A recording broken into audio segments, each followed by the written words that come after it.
SMT Nation, we back. Nation, I want to do this update video because we've got some new information that was disclosed at the earnings call at the T-Mobile earnings conference. What would that be? Earnings call. And they were discussing, the future of their investments into fiber. And they denied one very recent report that was made. And that denial actually tells us who the company is if it's not T-Mobile. Let's discuss that here in this video. Link for the article from Dano, light reading, dated October 17th.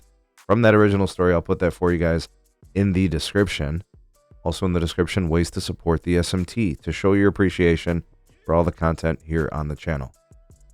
Okay, so at the earnings call, CEO of T-Mobile, Mike Sievert, said, "We don't have an interest right now in changing the basic capital structure of this company, nor the philosophy of it, nor the centricity we have around wireless.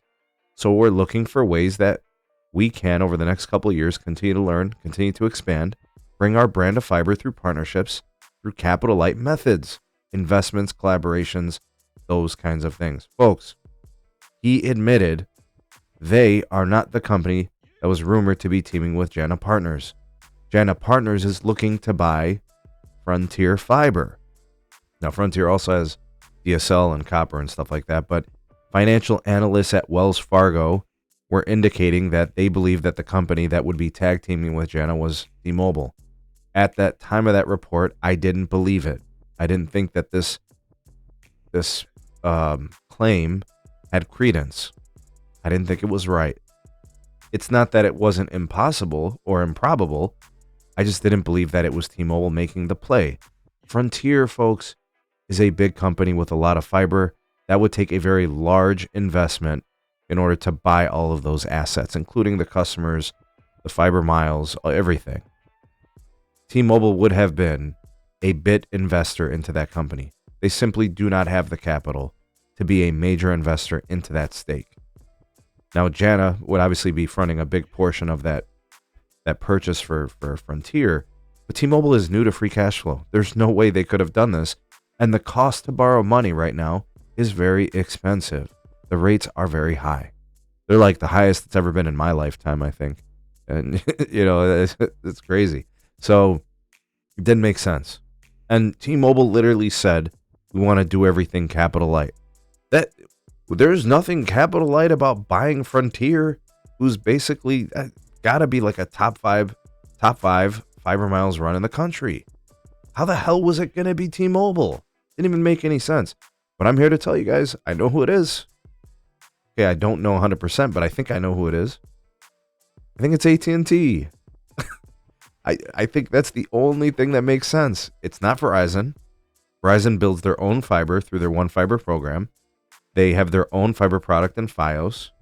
And they sold their old DSL to Frontier. Why would they be buying back a stake in the assets of Frontier? Whether it's through a partnership with Jana, by the way, it would get regulated anyways, and Verizon may not want any parts of that. Right? They seem to like to lay low out of the way of regulators. But AT&T would probably do it. They probably would do it, and they would fight the regulators, and they would push their way in and bully their way in, and want all of that yummy, delicious, fantastic fiber. Just think about how many customers that would add to their arsenal, right? And get them in play for wireless customers too. And of course, they would only be in on a partnership level, so they could get in how they see fit. But Jana would be the big capital investor. And I understand that T-Mobile is highly leveraged right now, and they have a lot of debt. But I mean, they have free cash flow, and they've had free cash flow. And this is a fiber asset. It fits their business model. So while there are a couple of things that would probably push us away from thinking it's AT&T, like the debt and the cost, but it's assets that they utilize, and it would become a part of their core business model, and it would probably benefit their wireless networking too. Who else could it be? If it isn't T-Mobile and it isn't AT&T, I don't know. I think it's AT&T. I think they're, and look, behind closed doors, AT&T is probably willing to explore any investment or foray into more fiber. That seems to be their business model. What say you? Who do you think it is? Agree or disagree with me? Sound off in the comment section below. You all the voice of the people, the SMT Nation. Let your voice be heard.